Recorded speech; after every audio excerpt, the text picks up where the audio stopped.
Trump disregards science as chaos overtakes coronavirus response.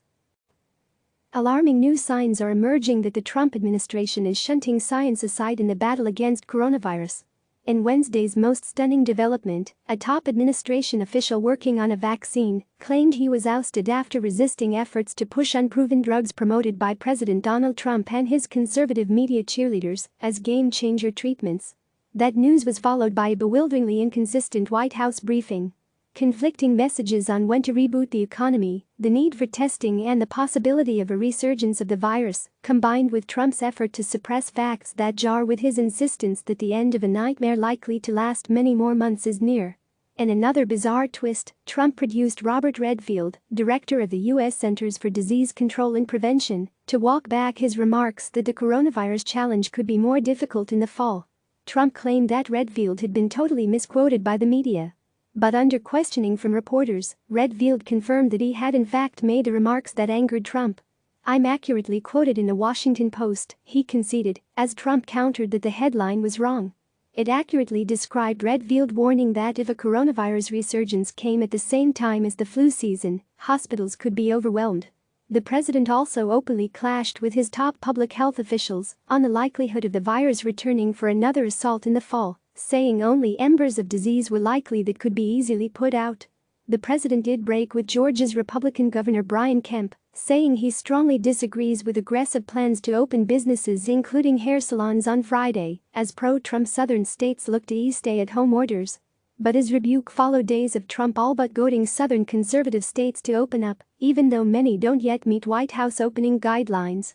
And a source familiar with calls between Trump and Vice President Mike Pence and the Georgia governor said that both men expressed support and praise for Kemp's move to reopen businesses. Wednesday's show, orchestrated by Trump in his campaign-style briefing, is unlikely to ease fears amid Americans tiring of stay-at-home orders but wary of re-emerging into normal life. It also exacerbated the consistent impression that the president's fast-shifting positions are based more on hunches and his political requirements than a factual reading of the progression of the crisis that is far from abating. Top officials said he was ousted over Trump-endorsed treatments. The drama involving Dr. Rick Bright, who led the Biomedical Advanced Research and Development Authority, appeared to be the latest occasion when a senior official who contradicted Trump's pet causes paid with his job. Bright claimed he was transferred to another post because of his insistence that the government invest the billions of dollars allocated by Congress to address COVID-19 into safe and scientifically vetted solutions, and not in drugs, vaccines and other technologies that lack scientific merit. But a spokeswoman for the Department of Health and Human Services said Bright himself sought out chloroquine, one of the controversial treatment drugs. As it relates to chloroquine, it was Dr. Bright who requested an emergency use authorization from the Food and Drug Administration for donations of chloroquine that Bayer and Sandoz recently made to the Strategic National Stockpile for use on COVID-19 patients. The EUA is what made the donated product available for use in combating COVID-19, said Caitlin Oakley, Deputy Assistant Secretary at HHS. Trump spent several weeks all but prescribing hydroxychloroquine for COVID-19 patients, saying doctors had little to lose in using a drug not clinically trialed for the disease. A new study, however, suggests that the therapy might actually harm the prognosis of critically ill patients. The president insisted he had nothing to do with Bright's ouster. "I have never heard of him. I don't know who he is," Trump insisted. In staggeringly frank comments issued through his attorneys, Bright suggested that the leadership of the Health and Human Services Department was not committed to following science and wanted to fund drugs promoted by Trump's political allies. He also claimed the administration tried to broaden the use of hydroxychloroquine in an unsafe manner and may even have endangered lives by pushing the drug, which is typically used to treat lupus and other conditions.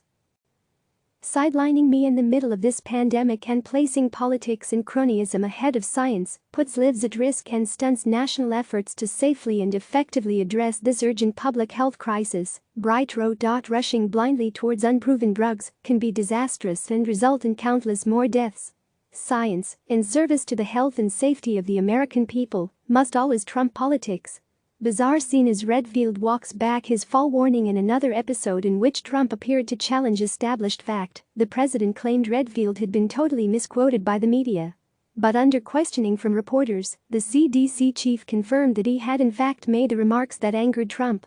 I'm accurately quoted in the Washington Post, he said, before complaining about the headline on an article in which he warned if a coronavirus resurgence came at the same time as the flu season, hospitals could be overwhelmed. Redfield's appearance, which was awkward to watch as a public servant was openly pressured by a president, appeared to have been ordered because his remarks countered Trump's optimistic pledges that the pandemic is almost over. We may not even have corona coming back, Trump said, countering most of the science of pandemics, which suggests the disease will circulate until there is a vaccine or sufficient members of the public have been infected to provide herd immunity. Trump then asked Dr. Deborah Birx, a senior member of the coronavirus task force drive, "Wouldn't you say there's a good chance that COVID will not come back?" Birx replied, "We don't know." Trump insisted we may have some embers, and we're going to put them out, of corona. He refused to explain to reporters why he believed the disease would not come back in the fall. Trump undermines Georgia opening. The president who'd resisted pressure to rein in Georgia's Kemp, who appeared to respond to Trump's calls for a reopening before May 1 with an aggressive plan. But on Wednesday, he reversed course, in public at least, although the sources familiar with the calls by the president and Pence appeared to indicate that the rebuke may have been more for public consumption than to slow opening. "I think spas and beauty salons and tattoo parlors and barber shops is too soon," Trump said, adding that he told Kemp however he had to make his own decisions. Trump's rollback puts Kemp in a tough political position. But it does provide Trump with some cover if Georgia's plans to open its economy cause a spike in viral infections. Kemp appears to be pressing ahead with his plans, though public discomfort with his approach and the president's undercutting of his ally could dampen the extent of the opening. "We will continue with this approach to protect the lives and livelihoods of all Georgians," Kemp tweeted. "Just like the thousands of businesses currently operating throughout Georgia, I am confident that business owners who decide to reopen will adhere to minimum basic operations, which prioritize the health and well-being of employees and customers." Fauci's emotional plea. Wednesday's briefing was notable for the reappearance of Fauci for the first time this week. The veteran infectious disease specialist has not been afraid to bluntly adopt positions that imply strong disagreement with the president's stances. "We have to proceed in a very careful, measured way," Fauci said, in registering apparent disapproval of a clutch of southern states that appear to be putting aside White House guidelines that call for states to record a 14-day decline in coronavirus infections before they think of limited openings.